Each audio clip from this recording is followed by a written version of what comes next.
사회 운영 체제가 되고 있는 겁니다. 그러니까 불을 발명한 뒤에 인류의 삶이 돌이킬 수 없이 바뀐 것처럼 인터넷이 나타난 뒤에, 스마트폰이 나타난 뒤에 우리의 삶이 돌이킬 수 없이 바뀐 것처럼 AI는 사회를 통째로 바꿔놓을 겁니다. 그리고 이미 우리가 알지 못하는 사이에 운영체제가 됐다고 할 수 있습니다.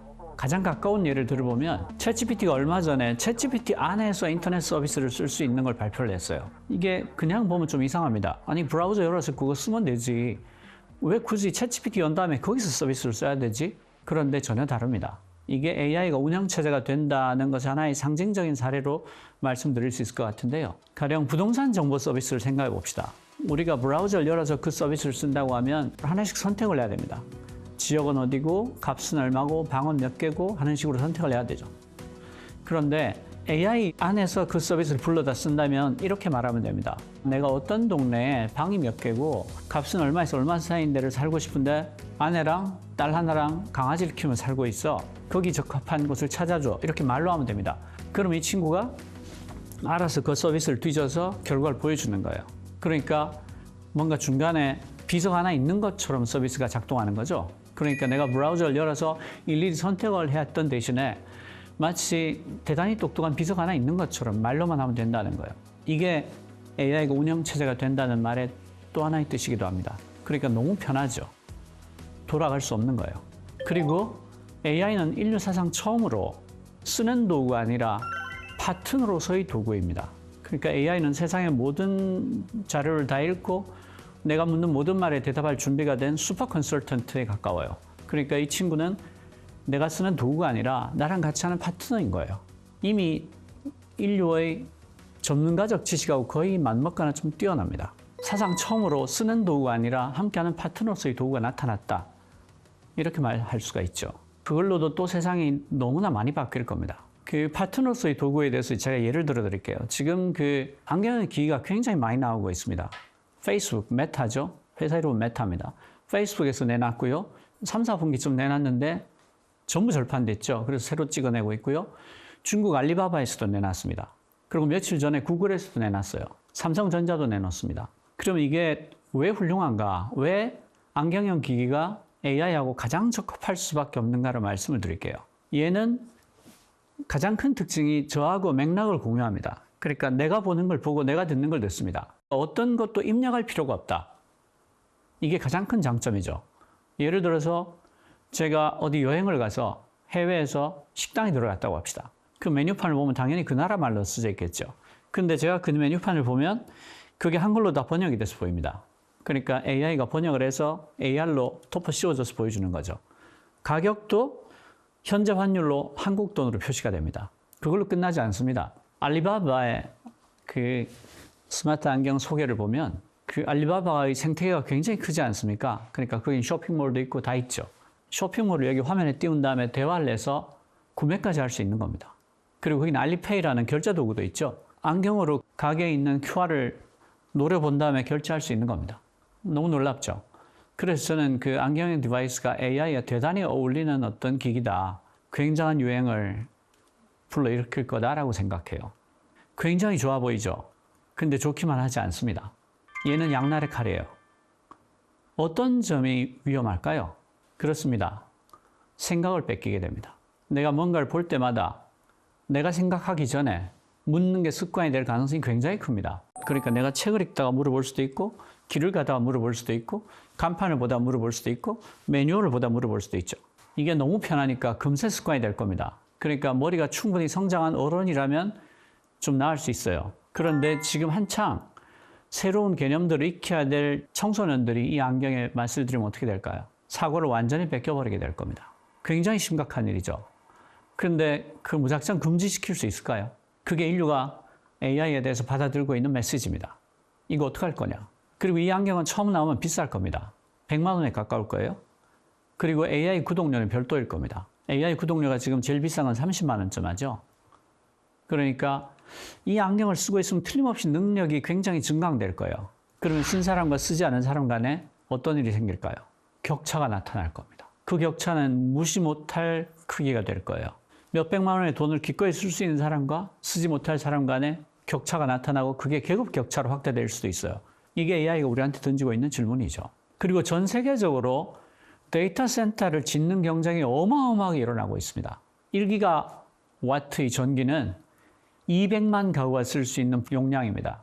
그런데 5기가와트, 100기가와트, 심지어 일론 머스크 같은 경우에는 엑사와트라고 얘기를 해요.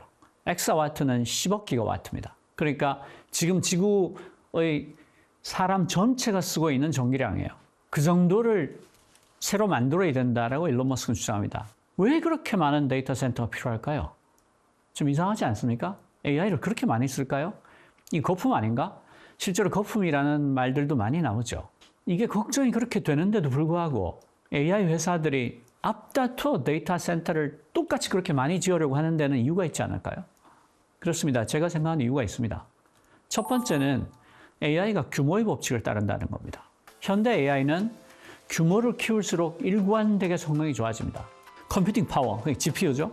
GPU를 많이 넣으면 많이 넣을수록, 학습 데이터를 많이 넣으면 많이 넣을수록, 그리고 AI 크기를 키우면 키울수록 일관되게 성능이 좋아집니다. 아직까지 깨지지 않았어요. 구글도 엔트로픽도 계속해서 새로운 모델을 내놓을 때마다 규모의 법칙이 전혀 깨지지 않았다라고 얘기를 해요.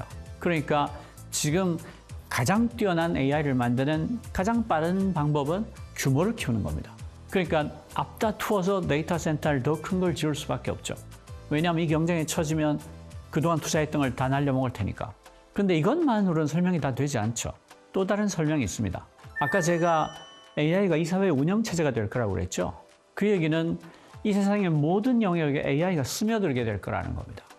에이전트의 시간이 옵니다. 에이전트는 뭘까요? 에이전트는 내가 할 일을 대신해주는 어떤 사람을 에이전트라고 부르죠. AI가 곧 머지않아 사람들의 일을 대신하게 된다는 겁니다. 그러니까 내가 할 일을 얘가 알아서 대신해 줄 때, 그리고 그 일을 해주는 게 에이전트입니다. 그러니까 이메일을 보내주는 에이전트, 엑셀을 다루는 에이전트, 일정을 잡아주는 에이전트, 메일에 답을 해주는 에이전트, 회사 일을 대신해주는 에이전트, 연결된 일련의 일들을 순서대로 해주는 에이전트까지가 나와야 비로소 AI가 정말 쓸모가 있을 겁니다. 그러니까 지금보다 쓸모가 100배, 1000배 늘어날 거라고 봐야 된다는 거죠. 그렇게 되면 어떻게 되겠습니까? 마이크로소프트의 클라우드에서 어떤 발표를 하냐면 모든 사람들이 머지않아 1000개 이상의 에이전트를 쓰게 될 것이다 라고 예측을 해요. 지금 만약에 데이터 센터를 충분히 가지고 앞으로 폭발할 수요에 미리 준비하지 않는다면 에이전트가 개발이 됐을 때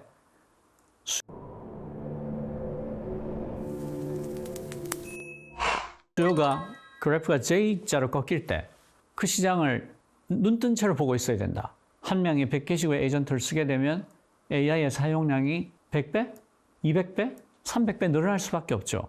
그리고 AI의 성능이 규모의 법칙을 따르니까 이 AI 성능 경쟁에서 이기기 위해서도 데이터 센터는 무지막지하게 필요한 거예요. 그러니까 이게 어떻게 보면 우리나라에는 상당히 큰 기회가 됩니다. 왜 그런가 하면 데이터 센터 안에 뭐가 들어갑니까? GPU가 들어가죠. GPU는 뭘 필요로 합니까? 반도체를 필요로 하죠. 그러니까 지금 우리가 생산하는 양의 2배 이상의 수요가 나타나게 될 것이다 라는 뜻이기도 해요. 그러니까 한국의 반도체 회사들이 새로운 기회를 잡은 거죠. 그러니까 이 기회를 잘 살린다면 한국의 큰 성장의 동력이 새로 생길 수 있다. 그렇지만 시간이 얼마 남지 않았다. 정신 차려야 된다. 그런 얘기를 할 수 있는 거고요. 그 다음에 휴머노이드가 어마어마하게 부각되고 있습니다. 휴머노이드가 뭔가요? 인간형 로봇이죠. 사실은 휴머노이드는 몇십 년 된 장르입니다. 그런데 3년쯤 전부터 어마어마한 투자가 이루어지기 시작했습니다. 왜 그럴까요? 몇 가지 이유가 있습니다. 첫 번째는 휴머노이드가 AI랑 결합을 했기 때문입니다. 그래서 발전 속도가 엄청나게 빨라졌어요. 두 번째는 일론 머스크가 이렇게 설명합니다. 우리가 휴머노이드를 개발해야 되는 이유는 이러하다. 모든 공장이, 인간의 작업장이 인간의 신체에 맞춰져 있다. 선반의 높이는 인간의 키에 맞춰져 있고, 도구의 무게는 인간의 팔의 근육에 맞춰져 있고, 도구의 손잡이는 인간의 손의 크기에 맞춰져 있다. 그러니까 모든 작업장을 일거에 자동화할 수 있는 가장 좋은 방법이 인간과 똑같이 생긴 로봇을 투입하는 것이다. 이렇게 얘기를 합니다. 꽤 그럴듯하죠. 그렇지만 이 말은 반만한 겁니다. 왜냐하면 모든 로봇이 반드시 인간형일 필요는 없거든요. 예를 들어서 자동차 공장에 페인트 칠하는 로봇과 용접 로봇을 생각해보면 거기는 아주 거대한 로봇 팔만 있습니다. 그러니까 반드시 인간형일 이유는 없는 거죠. 세 번째 이유가 있습니다. 지금 AI가 학습하는 걸 봐라. 이게 전부 다 간접학습이다. 남이 쓴 거, 남이 본 거, 남이 들은 거, 남이 찍은 걸 갖고 와서 학습을 한다. AI를 AGI로 만들려면, 상식을 갖춘 어떤 존재로 만들려면 직접 학습을 해야 한다. 그럼 뭐가 필요할까요? 맞습니다. 몸을 가진 AI가 필요한 거예요. Embodied AI가 필요해요. 그러니까 단지 학습만 하는 게 아니라 직접 체험을 하는 AI가 필요한 겁니다. 그러니까 휴머노이드라고 불러도 되지만 더 적절한 이름은 Embodied AI입니다. 보시면 미국하고 중국이 엄청나게 싸우고 있는데요. 테슬라, 피겨, 보스턴 다이나믹스, 애질리티, 앱트로닉 이런 게 대표 주자입니다. 미국에 5개가 있죠. 근데 사실은 보스턴 다이나믹스는 현대자동차가 갖고 있어요. 그러니까 저건 한국이라고 볼 수도 있어요. 다행이죠. 그런데 중국에는 유니트리, 엣지봇, 베이징 HRIC, 엔진 AI, 프리에, 케플러, 로보데라, 샤오펑 8개나 있습니다. 중국은 몇 가지 점에서 아주 뚜렷한 강점을 가집니다. 공급망에서 압도적인 우위가 있죠. 전자, 전기차, 배터리, 액추에이터 모든 영역에서 경쟁력을 갖춘 풍부한 공급망을 갖고 있고요. 내수 시장도 훨씬 우위입니다. 중국 정부는 중국 제조 2025 전략을 가지고 대규모로 밀어주고 있어요. 미국은 첨단 소프트웨어에서 앞섭니다. 기술 표준도 미국이 훨씬 많이 갖고 있습니다. 민간 기업의 거대한 자본 규모도 압도적이죠. 그런데 제조 기반이 부족합니다. 가격 경쟁력이 떨어지고요. 상당 부분 중국산 부품에 의존하지 않으면 안 됩니다. 그 점에서 한국도 상당한 기회가 있다. 왜냐하면 원래 우리가 전 세계에서 공장의 로봇 투입률이 압도적으로 높은 나라입니다. 1등입니다. 중국보다는 못하지만 우리도 충실한 제조 기반을 갖고 있습니다. 우리가 AI에서 조금 밀려있고 뒤처진 것 같지만 충분히 따라잡을 수 있다. 여기까지가 2025년까지의 AI의 현황, AI의 의미와 현황에 대해서 말씀을 드렸습니다. 다음 시간에는 그러면 AI가 앞으로 어떻게 전개될 건데 2026년에는 어떤 트렌드가 있을까? 그것에 대해서 설명을 드리겠습니다. 들어주셔서 고맙습니다.